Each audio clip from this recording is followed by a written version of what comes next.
Murió el polémico, por decirlo menos, el dirigente histórico del sindicato petrolero, Carlos Romero de Champs, entre acusaciones, señalamientos. Falleció ayer a los 79 años. Yo le agradezco mucho estos minutos a la periodista Ana Lilia Pérez, quien escribió el libro Pemex RIP y quien ha seguido y siguió de cerca, muy de cerca, no solamente la trayectoria de Romero de Champs, sino también de su paso por el sindicato petrolero, muy poderoso líder sindical. Ana Lilia, gracias, ¿cómo estás? Muy buenas tardes. Buenas tardes para ti, para todo tu auditorio. Gracias por platicar con nosotros. ¿Quién era? ¿Quién era este hombre? ¿Quién era y de qué tamaño era el poder que algún día tuvo Carlos Romero de Champs, Ana Lilia? Pues polémico, un símbolo del modelo como se ha ejercido el sindicalismo en México, del uso y abuso de los recursos públicos, en este caso a cuenta de Petróleos Mexicanos, la paraestatal más importante de este país, pero un símbolo también, Manuel, de la corrupción y de la impunidad. Durante varias décadas, Carlos Romero de Champs dirigió esta organización gremial, la más importante del país en cuanto al número de agremiados, pero también en cuanto a las cuantiosas transferencias que se le hacía a este sindicato desde la empresa petrolera. Uh-huh. Y que recordará a la audiencia cómo fue una de estas transferencias multimillonarias las que se triangularon para usarse en la campaña presidencial de Labastido Ochoa como aspirante, en lo que se conoció como el Pemex Gate. Claro. Eran estas triangulaciones, pero no era solo eso, sino que de manera recurrente el sindicato recibía multimillonarios recursos de los cuales no se daba cuenta, no había una rendición de cuentas. Fue denunciado reiteradamente Romero de Champs por sus propios agremiados. Se presentaron denuncias en Procuraduría General de la República, en la Fiscalía, o sea, ya como Fiscalía.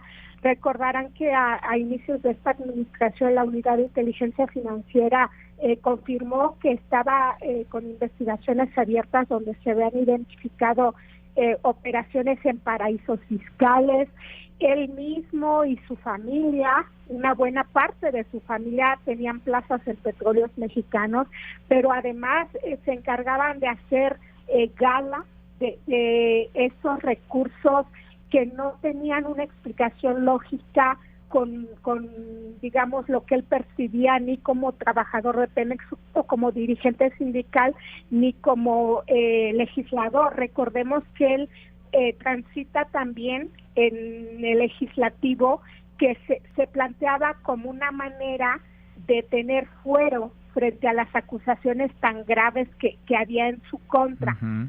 Pero en cada episodio, por ejemplo, cuando se trataba de convocar a elecciones para cambiar la dirigencia, pues se hacían trampas muy descaradas, que quedó muy documentado todo esto, cómo se tenía un control férreo de esta organización gremial, con la corresponsabilidad pues desde la presidencia de la República en su momento, desde que fue nombrado en tiempos de Carlos Salinas de Gortari, y que transitaron presidentes, secretarios de Estado, titulares de Petróleos Mexicanos distintos, múltiples escándalos, uh-huh. La venta de negocios, Manuel, la venta de fichas o plazas en Petróleos Mexicanos para los sindicalizados era uno de los negocios que tenía el sindicato. Pero otro que resulta muy polémico, y yo lo pude revelar en varios de mis libros, que es el huachicol. Esta ordeña de combustible que comienza en Petróleos Mexicanos se origina precisamente entre el gremio de los choferes de pipa. Romero de Champs tenía una de estas plazas de chofer de pipa, y es donde comienza todo este robo que se fue convirtiendo en un negocio multimillonario para quienes sustraían el combustible, en su mayor parte vinculado a empleados de Pemex, y en pérdidas multimillonarias para la petrolera. Y esto que te estoy comentando se denunció en las contralorías internas en muchos periodos, pero lo que hacía el sindicato, por ejemplo, si se detenía a sus choferes, había investigaciones por huachicol, en las zonas de la refinería sobre todo. El sindicato ponía abogados también para que pudieran el trabajador ni siquiera se le despedía, vamos.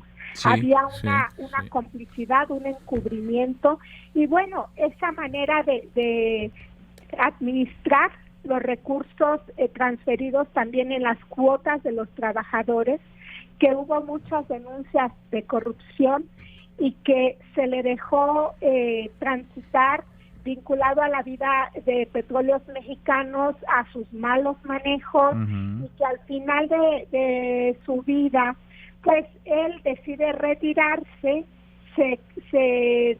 pero deja un sucesor que es ni más ni menos que quien era su señalado en este asunto del Pemex Gate, el tesorero del sindicato, que es el dirigente, sí. Y bueno, está, Manuel, todo ese... Oye, sobre eso último, Ana Lilia, perdón que te interrumpa, pero sobre ese último tramo, digamos, sobre el ocaso de su vida como líder sindical, él toma la decisión de irse, lo forzan a irse, lo obligan a renunciar. ¿Cómo es que se da, digamos, esa salida de quienes hemos visto, en su caso y en otros, no saben irse, ¿no? Porque los líderes sindicales llegan, se enquistan ahí, se hacen del poder completo, absoluto, de dinero, por supuesto, de las plazas, y difícilmente, a menos que haya presiones externas, sueltan esa posición.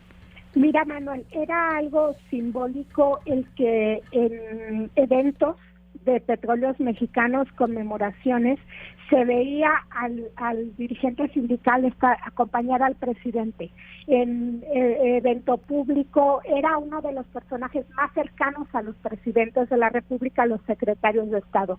A la llegada de la actual administración, ya había en archivos judiciales investigaciones contra Romero de Champs que habían estado congeladas, y es en esta administración cuando la Unidad de Inteligencia Financiera abre indagatorias donde comienzan a pedir información a nivel internacional, donde se ubican operaciones en paraísos fiscales, donde se comienza a identificar, por ejemplo, en qué empresas, en qué países estaban acumulando estos recursos vinculados a él, vinculado a su familia, y parecía que todo iba con mucha mayor seriedad de estas indagatorias. Basta recordar también que cuando se detiene al abogado Juan Collado en un restaurante, quien estaba acompañándolo era Romero de Champs, y se cuenta que él se tira al piso, pensaba que iban a detenerlo a él, es decir, veía ya que se podía proceder en cualquier momento con esas investigaciones que incluso se hicieron públicas desde el propio gobierno. Él decide plantear su retirada y se transita entonces a este proceso donde se dice por primera vez se va a convocar a unas elecciones, pero quien queda al mando de la organización pues es su mano derecha. Sí. Es muy interesante ver cómo todo el transitar de Romero de Champs va vinculado al de Ricardo Aldana, de manera que en realidad Romero de Champs se retira aparentemente, pero pues nunca terminó de irse de Pemex. Y yo creo que lo que está simbolizando el que nunca se ejerció acción penal en su contra, pues es la impunidad de la que gozó durante décadas. Se fue impune, Manuel. Eso sí, ahí sí puede haber, digamos, coincidencia entre quienes lo todavía hoy respetan y le manifestaron, digamos, un adiós cariñoso, y quienes fueron sus detractores durante muchos años. Se fue impune sin que lo tocara la justicia. Ana Lilia, qué gusto escucharte, muchas gracias por estos minutos. Gracias para ti, buenas tardes. Gracias, muy buenas tardes. La periodista Ana Lilia Pérez, a propósito de la muerte, el fallecimiento anoche a los 79 años de Carlos Romero de Champs, un muy, muy poderoso líder sindical, el quizá más poderoso. Por ahí con la quina podría, darse un quién vive, pero el más poderoso en los últimos años, indudablemente en ese muy, muy influyente sindicato, el petrolero. 5 para la hora. Pausa, volvemos, hay más.